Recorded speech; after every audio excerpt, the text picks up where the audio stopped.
1915. A firing range at the Royal Small Arms Factory, Enfield Lock, north of London. A marksman settles behind a rifle that does not belong here. It is longer than the standard British service arm by a full inch, heavier by nearly a pound. The bolt handle sits flat against the receiver, instead of jutting outward like every Lee-Enfield in the Imperial inventory. The rear sight is not the open notch that British soldiers have squinted through for decades. It is a tiny steel aperture, a peephole no wider than a shirt button, mounted on the bridge of the receiver, where no British rifle sight has ever sat before. The whole weapon looks foreign. It looks American, because it is. A spotter calls the range. 600 yards. The marksman fires 5 rounds in slow, deliberate succession. Each one lands inside a circle tighter than anything the standard short-magazine Lee-Enfield can produce at the same distance. At 800 yards, the grouping barely opens.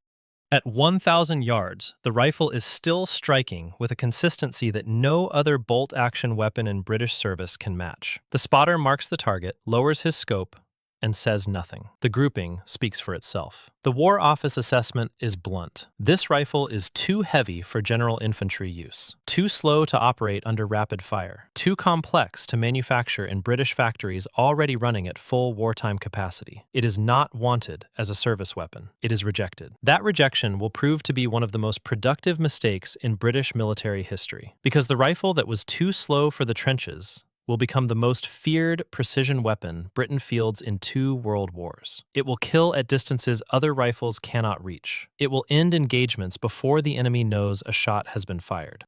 It will serve on the Western Front, in the deserts of North Africa, in the jungles of Burma, across the hedgerows of Normandy, and through the mountains of Italy. Over more than 30 years of active sniper service, it will compile a combat record that no other British bolt-action rifle can equal. Its designation was the Pattern 1914 Enfield. It was built entirely in America by factories that had never produced a British weapon before, and it was the deadliest sniper rifle the British Empire ever carried into battle. To understand why this rifle existed, you need to understand the humiliation that created it. The Second Boer War, fought between 1899 and 1902, exposed a devastating weakness in British infantry doctrine. Boer commandos armed with German Mauser rifles were engaging British troops at ranges exceeding 1,000 yards with consistent accuracy. The British Lee-Enfield, designed for rapid aimed fire at closer distances, could not match them. British soldiers were dying in open ground, hit by men they could barely see, fired upon by a weapon with a stronger action and a more precise sighting system than anything in the Imperial arsenal. The lesson was unmistakable. Britain needed a rifle that could outshoot the Mauser at extreme range. Work began before the First World War. The Royal Small Arms Factory at Enfield designed an entirely new rifle around an experimental high-velocity cartridge called the 276 Enfield. The prototype was designated the Pattern 1913. It borrowed heavily from the Mauser action, using a cock-on-closing bolt with front locking lugs that seated the cartridge with mechanical precision no Lee-Enfield could replicate. The barrel was longer than the standard SMLE, 26 inches compared to 25.2. The rear sight was a radical departure, a protected aperture mounted on the receiver bridge, giving the shooter a longer sight radius and a far more precise aiming picture than the open notch on the Lee-Enfield. Then the war arrived, and everything changed. British factories were already overwhelmed producing SMLEs, ammunition, and artillery shells. There was no capacity to tool up for a new rifle and a new caliber. The experimental 276 cartridge was abandoned overnight. The rifle was rechambered for the standard British 303 cartridge and redesignated the Pattern 1914. But even in 303, the new rifle retained every mechanical advantage that made it superior at long range. The Mauser-derived action was stronger, the barrel was longer, the aperture sight was more precise. The heavier overall weight, just over 9 pounds unloaded, compared to roughly 8 pounds 12 ounces for the SMLE, dampened recoil and steadied the aim. Britain could not build it, so Britain outsourced it to America. 3 American factories received contracts: Winchester in New Haven, Connecticut, Remington at their plant in Ilion, New York, and the Eddystone rifle plant in Eddystone, Pennsylvania, a purpose-built facility operated by Remington that would ultimately produce more P-14s than the other 2 factories combined. Between 1915 and 1917, these 3 factories manufactured approximately 1,200,000 Pattern 1914 rifles. Every single one was built on American soil by American workers who had never assembled a British military weapon before. The rifles arrived in Britain. They were inspected, proofed, and distributed. And then the War Office made its decision. The pattern 1914 would not replace the SMLE as the standard infantry rifle. The reasons were practical and immediate. The SMLE could fire faster. Its 10-round detachable magazine could be charged with two 5-round stripper clips in seconds. Its bolt throw was shorter and smoother, allowing trained soldiers to fire 15 aimed rounds per minute, a rate so fast that German troops at Mons in 1914 believed they were facing machine guns. The pattern 1914 could not match that speed. Its bolt was stiffer.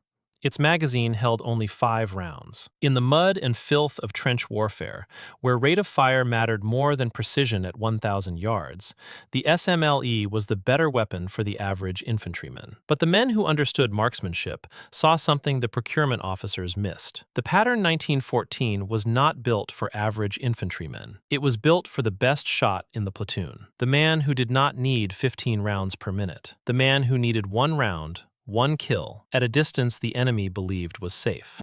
The rifle that the Army rejected as a service weapon was, by every measurable standard, the finest long-range bolt-action precision rifle Britain possessed. And within months of its rejection, it would be handed to the men who needed it most. Now, before we get into where this rifle actually fought, and what it did in the hands of trained marksmen, if you are enjoying this deep dive into British military engineering, hit subscribe. It takes a second, costs nothing, and helps this channel continue producing these stories. The Western Front in 1915 and 1916 was a killing ground defined by static positions separated by a few hundred yards of open earth. In that environment, the sniper became one of the most feared weapons in the entire war. A single marksman with a scoped rifle could paralyze an entire section of trench line. Officers learned not to raise their heads above the parapet. Sentries learned not to stand in the same position twice.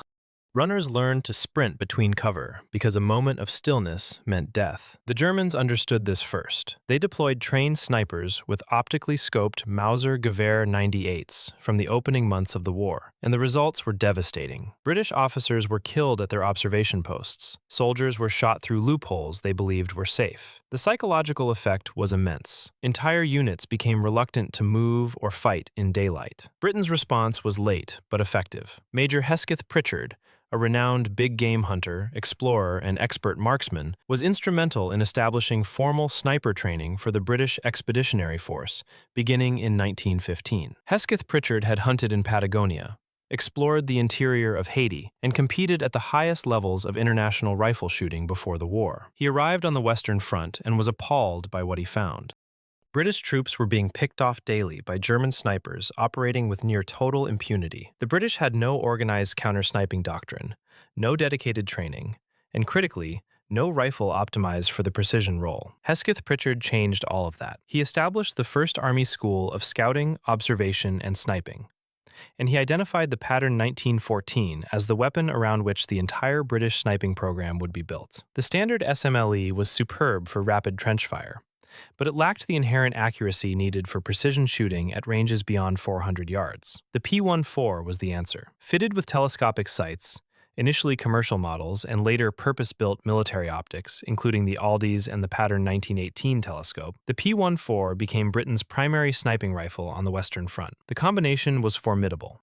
The long barrel delivered consistent muzzle velocity, shot after shot. The Mauser-type action locked up with mechanical precision that eliminated the slight bolt flex inherent in the Lee-Enfield's rear locking lug design. The aperture rear sight, even without a scope, allowed iron sight shooting of a quality that scoped SMLEs struggled to match. British snipers, operating from concealed positions in the trench system, began to reverse the imbalance. At the Somme, at Arras, at Passchendaele, pattern 1914 rifles in the hands of trained marksmen accounted for hundreds of confirmed kills at ranges between 400 and 800 yards. Some documented shots exceeded 1,000. In the attritional arithmetic of trench warfare, where a single officer's death could disorganize an entire company attack, the sniper with a P-14 became one of the most cost-effective weapons on the battlefield.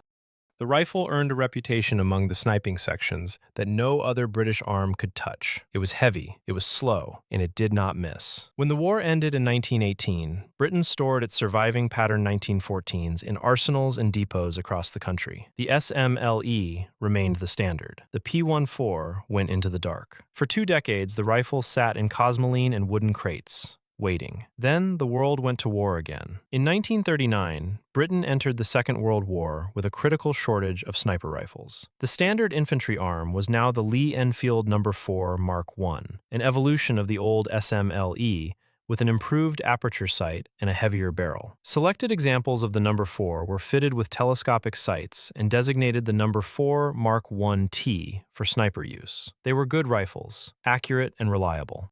But they were not available in sufficient numbers during the early years of the war, when Britain needed them most. The War Office opened the arsenals. The pattern 1914 rifles came out of storage. Selected examples with the best barrels were fitted with telescopic sights, primarily the Aldi's 3.5 power scope, and later the No. 32 telescope, and redesignated the P-14T. They were issued to sniper sections across every major theater of operations. In North Africa, P-14 snipers operated in open desert terrain that favored long-range shooting above all else. The flat, featureless ground between positions sometimes stretched beyond 800 yards. Heat mirage distorted targets at range. Wind swept across the sand with nothing to buffer it. Dust fouled optics within hours.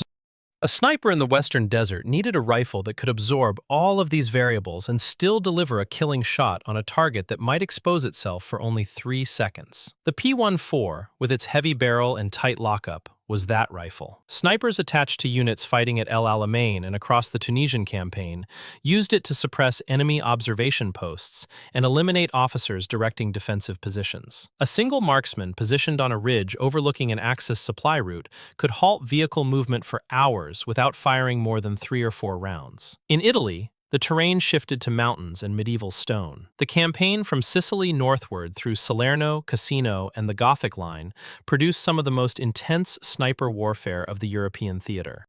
British and Commonwealth snipers, armed with P-14s, engaged German positions across the valleys south of Monte Cassino, at ranges that would have been impossible with the standard service rifle. The patience required was extraordinary. A sniper might wait 6 or 8 hours for a single target to expose itself for 3 seconds. The rifle had to fire true on the first shot. There would not be a second chance. In Northwest Europe after D-Day, the hedgerow country of Normandy created a close-range killing ground where snipers on both sides dominated the battlefield. German marksmen, armed with scoped Carabiner 98K rifles, inflicted severe casualties on Allied troops moving through the bocage. British snipers with P-14s answered in kind. The fighting in the hedgerows was intimate and vicious. Engagements sometimes occurred at fewer than 200 yards, ranges where the P-14's precision was almost surgical.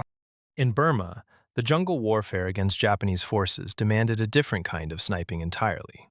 The rules of the desert and the hedgerow did not apply here.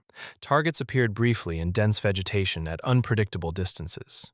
A Japanese sniper might be lashed to a tree 60 feet above the ground. A machine gun crew might be visible only as a muzzle flash between 2 fallen trunks. Commonwealth snipers, operating along the Arakan front and during the battles of Imphal and Kohima, used the P-14 to eliminate Japanese machine gun positions and officer targets in terrain so thick that only the first round mattered. There was no opportunity for a follow-up shot. A miss meant the target vanished into the canopy and would not reappear in the same position again. Across all these theaters, the pattern 1914 compiled a combat record that stretched from 1915 to 1945, 30 years of continuous sniper service across 2 world wars.